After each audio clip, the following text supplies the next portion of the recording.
இன்றைய ஆன்மீக தகவல் நிகழ்ச்சியில் தங்கம் வாங்குவதற்கு நல்ல நாள் எது, எந்த நாளில் தங்கம் வாங்கினா நமக்கு தங்கம் சேரும் அப்படிங்கிற கேள்வியை நிறைய பேர் கேட்டிருக்கீங்க. ஆடி பெருக்கு சம்மந்தப்பட்டது, அதே சமயத்தில் ஆடி பூரம் சம்மந்தப்பட்ட விஷயங்களை நம்ம ஆன்மீக நிகழ்ச்சியில் பார்த்துட்டு நிறைய பேர் பாராட்டி இருக்கிறீங்க. தெரியாத நிறைய தகவல் தெரிஞ்சுக்கிட்டு அப்படின்னு மகிழ்ச்சியான வாழ்த்துக்களை சொல்லியிருக்கிறீங்க.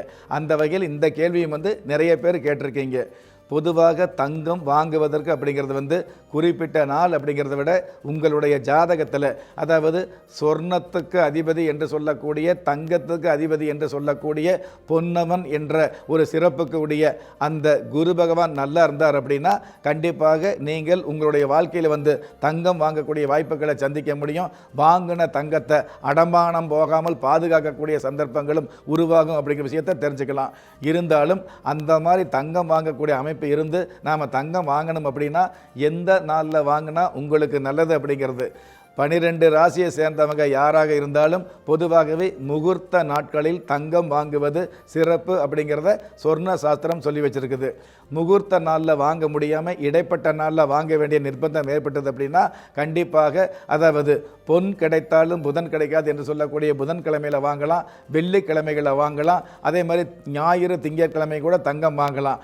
ஆனால் சனிக்கிழமை வாங்கினீங்க அப்படின்னா சனி பெருக்கு என்று சொல்லக்கூடிய அந்த சொல்லுக்கு ஏற்ப சிறப்புக்கு ஏற்ப அடுத்தடுத்து தங்கம் வாங்கக்கூடிய, அதாவது சனிக்கிழமை நாட்களில் நீங்கள் தங்கம் வாங்கினீங்க அப்படின்னா சனிக்கிழமை மத்தியானம், அதாவது 1:30 to 3 அந்த காலத்தை தவிர்த்து சனிக்கிழமை காலையிலிருந்து மாலை முழுவதும் எந்த நேரத்தில் நீங்கள் தங்கம் வாங்கினாலும் அடுத்தடுத்து 3 முறை தங்கம் வாங்கக்கூடிய, அதாவது சனி பெருக்கு என்று சொல்லக்கூடிய அந்த அமைப்புக்கு சிறப்பு சேர்க்கிற மாதிரி தொடர்ந்து 3 முறை தங்கம் வாங்கக்கூடிய வாய்ப்புகள் உருவாகுது அப்படிங்கிற விஷயத்தையும் நாம் தெரிஞ்சுக்கலாம்.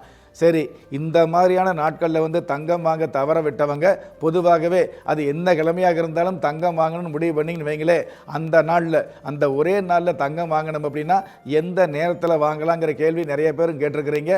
அந்த வகையில் எந்த கிழமையாக இருந்தாலும், எந்த தேதியாக இருந்தாலும், எந்த திதியாக இருந்தாலும் பெண்களுடைய அங்கத்திற்கு போடக்கூடிய இந்த தங்கத்தை குளிகை காலத்தில், அதாவது ஆகாத தேதியாகவே இருந்தால் கூட, ஆகாத திதியாகவே இருந்தால் கூட குளிகை காலத்தில் தங்கம் வாங்கினீங்க அப்படின்னா கண்டிப்பாக தங்கம் சேரக்கூடிய பாக்கியத்தை சந்திக்க முடியும். அல்லது இருக்கிற தங்கம் அடமானம் போகாத ஒரு சூழலும் நிச்சயமாக கிடைக்கும் அப்படிங்கிறது தான் நிதர்சனமான உண்மை.